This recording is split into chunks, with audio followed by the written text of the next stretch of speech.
Bienvenue sur le podcast À la rencontre des doctorants, le podcast qui laisse la parole aux doctorantes et aux doctorants de l'école des Ponts Paris Tech. Plus grand projet urbain d'Europe, le Grand Paris Express reliera les principaux lieux de vie et d'activité en banlieue sans passer par le centre-ville de Paris. Avec plus de 200 km de lignes de métro et 68 nouvelles gares, ce projet d'aménagement mobilise de nombreux emplois extrêmement variés. Il est aussi un terrain d'étude idéal pour des travaux de recherche. Je rencontre aujourd'hui Tatiana Richa, qui a travaillé pendant sa thèse sur 2 futures lignes de métro du Grand Paris Express. Bonjour Tatiana. Bonjour Adèle. Tatiana, tu termines tes 4 années de thèse en ingénierie géotechnique que tu as réalisées sous la direction de Jean-Michel Pereira et de Lina Maria Guayacan Carrillo au laboratoire Navier à l'école des Ponts Paris Tech, de Gilles Chaperon de Terrasol et Francis Lanquette de CETEC TPI. Dans le cadre de ta thèse, tu as travaillé sur l'apport de l'intelligence artificielle pour les travaux souterrains. Tu t'es notamment intéressé au creusement des tunnels et plus particulièrement de 2 lignes du Grand Paris Express, la ligne 14 Sud et la ligne 15 Sud-Ouest, qui forment ensemble environ 13 km de métro. Alors la première question qui me vient à l'esprit, c'est comment on creuse un tunnel ?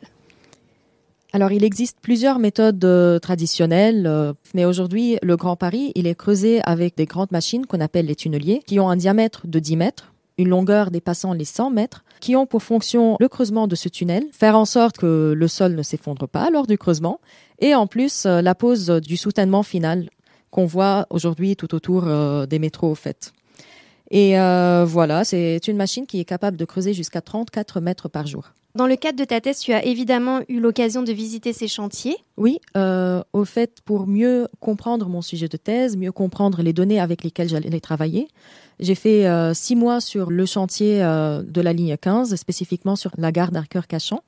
J'ai fait plusieurs visites du chantier du tunnelier, donc on est rentré à l'intérieur. Et la moindre des choses qu'on peut dire, c'est que c'est très impressionnant avec la grandeur que ça fait un tunnelier. Tu as travaillé sur le creusement de ces tunnels. Alors, quels problèmes peuvent survenir, à quel moment et sur quelle structure ? Alors, le plus grand problème lors du creusement des tunnels, c'est qu'on observe des déformations en surface. Et ces déformations, même de l'ordre de millimètres, peuvent nuire sur les structures déjà existantes. Et donc, à l'amont du projet, on définit toujours des seuils de déformation acceptables qu'il ne faut jamais dépasser. Sinon, on arrête carrément le chantier pour faire le nécessaire. Tu parlais de déformation de millimètres. Alors, par exemple, qu'est-ce que ça peut occasionner de concret sur un chantier ou sur une structure telle un tunnel ou un bâtiment en général ? Voilà, sur un bâtiment, par exemple, on peut imaginer que des déformations de quelques millimètres font que les vitres ne pourront plus se fermer, les portes auront des soucis. C'est des trucs aussi simples que ça. Et donc, dans le cadre de ma thèse, on s'est intéressé vraiment à la prédiction de ces tassements-là afin d'adapter les paramètres de creusement du tunnel en temps réel. J'imagine qu'actuellement, il existe déjà des méthodes qui permettent de prédire ces tassements, puisque tu le disais tout à l'heure que c'est ce qui nous permet, par exemple, d'arrêter un chantier si vraiment il y a des gros problèmes qui sont détectés. En quoi la méthode que tu développes est-elle différente et quelles sont les méthodes déjà existantes ? Alors aujourd'hui, il est possible de prévoir ces tassements avec différentes méthodes de calcul, à savoir analytique, numérique, par exemple, type élément fini. Sauf que ces méthodes ne sont pas suffisamment rapides ni suffisamment réactives pour avoir des prédictions en temps réel sur chaque mètre de creusement. Alors qu'en utilisant une méthode d'intelligence artificielle, par exemple, c'est des méthodes qui prennent un peu de temps au début pour l'entraînement, mais une fois le modèle déployé et donc développé, on est capable de prédire en temps réel, mètre par mètre du creusement, quelles sont les déformations qu'on pourrait observer en surface. Pour résumer, les méthodes qui existent aujourd'hui peuvent prédire, mais parfois un peu trop tard.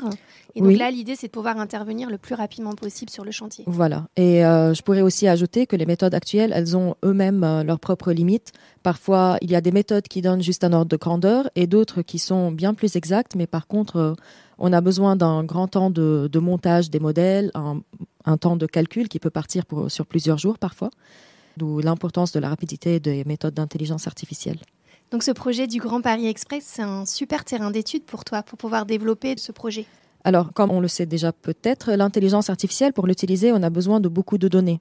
Et le chantier du Grand Paris Express, c'est un terrain de jeu pour nous, puisqu'il y a de très nombreux capteurs placés en surface pour mesurer les déformations, ainsi que des capteurs placés sur la machine de creusement, et donc le tunnelier, pour mesurer les paramètres de creusement. Et donc aujourd'hui, dans le cadre de ma thèse, j'ai collecté ces données je les ai nettoyés, disons. Ce travail, ça a pris quand même 1 an et quelques. Et au final, l'idée, c'était de former une base de données avec ces datas nettoyées, donc des données exploitables, prêtes à être utilisées et employées. Alors, qu'est-ce qu'on trouve dans cette base de données, justement ? Alors, il y a les données de déformation en surface, il y a les données de sol, et donc quelles sont les couches de sol rencontrées lors du creusement, quels sont les paramètres mécaniques qui définissent le comportement de ces couches, et en plus les paramètres du tunnelier. Et donc, par exemple, on peut voir la vitesse d'avancement du creusement, on peut voir les pressions tout au long du tunnelier, et en plus, il y a les paramètres, ou plutôt on va dire les coordonnées, qui nous indiquent la position tous les mètres. Et tu parlais tout à l'heure de nettoyage. Alors, plus concrètement, ça consiste en quoi ? On imagine un petit peu, mais quel type de données tu vas retirer de ta base ? Alors, pour le nettoyage, on peut parler d'un nettoyage primaire, disons, où on va retirer toutes les duplications, les données illogiques. On parle de données aberrantes. On va retirer le bruit. On va gérer les données manquantes. Et donc voilà, cela est un travail en soi très fastidieux et chronophage, mais qui est très important parce que le machine learning, si on va lui injecter des données non nettoyées, on aura des résultats non corrects. Et il y a un code qu'on dit souvent en anglais, garbage in, garbage out. Ça veut dire qu'on a vraiment besoin de données propres pour avoir des résultats fiables à partir du modèle. Tu viens de parler de machine learning. Est-ce que tu peux nous expliquer un petit peu en quoi ça consiste ? Comment ça fonctionne ? Alors, le machine learning, en gros, c'est une façon de trouver une fonction entre des variables d'entrée et une variable de sortie. Je m'explique. Dans notre cas, nous avons des variables d'entrée qui sont les paramètres de sol, les paramètres de tunnelier, et en sortie, on veut prédire le tassement observé en surface. Et donc, on va prendre toutes ces données, on va les injecter à l'algorithme, et à partir de ça, lui, il va trouver une certaine corrélation entre ces données d'entrée et données de sortie, de sorte que sur des nouveaux chantiers, on pourra lui dire voici mon nouveau sol, voici ma nouvelle méthode de creusement, prédis-moi les tassements. C'est un sorte d'entraînement, en fait. Oui, tout à fait.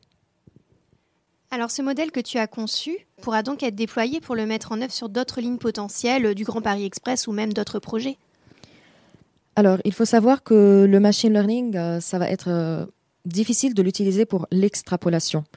Par contre, si on lui apprend sur le début d'une ligne donnée, avec le sol rencontré, avec la méthode de creusement donnée, il sera capable de prédire le reste.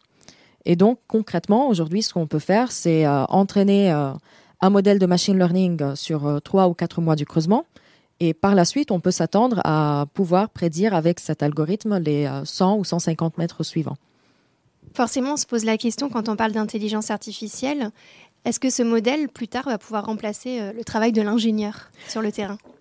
C'est vrai, c'est une question que je reçois beaucoup dans les conférences, en vrai, mais l'intelligence artificielle reste un outil qui sera utilisé, qui ne remplacera en aucun cas l'ingénieur, parce que comme tout autre outil qu'on utilise aujourd'hui, il y a l'aspect de critique de l'ingénieur suite à ses retours d'expérience et à ses connaissances. Donc non, en aucun cas cet outil ne remplacera l'ingénieur.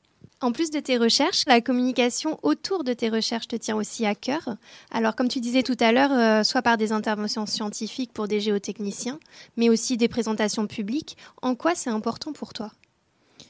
Alors, je trouve que le machine learning aujourd'hui, c'est encore un terme très redouté. Et je prends comme rôle de vulgariser un petit peu ce sujet-là afin de donner envie aux ingénieurs, qui ne sont pas des informaticiens nécessairement, de travailler sur ces sujets que je trouve très passionnants. Et il me tient aussi à cœur de montrer aux jeunes que le monde de l'ingénierie et de la data sont très accueillants, que ce soit pour les femmes ainsi que pour les hommes. Par exemple, j'ai présenté mes travaux dans un meet-up qui s'appelle Paris Data Ladies, qui a pour but de promouvoir le rôle des femmes dans la data. Et malheureusement, le nombre de femmes aujourd'hui reste limité. Enfin, présenter mes travaux, c'est une opportunité indéniable pour moi d'échanger avec d'autres experts, avec d'autres personnes qui sont en train de jouer dans ce terrain, disons, de data dans la géotechnique, ce qui me permet de m'inspirer des autres, de leurs travaux, de leurs idées. Et voilà. Merci beaucoup Tatiana d'être venue aujourd'hui nous parler de tes travaux de recherche. On te souhaite bon courage pour la suite puisque tu soutiens ta thèse la semaine prochaine. Le 10 mai exactement. Quant à moi, je vous retrouve le mois prochain pour un nouvel épisode à la rencontre des doctorants, à retrouver sur la revue numérique de l'École des Ponts ParisTech, ingenius.écoledesponts.fr.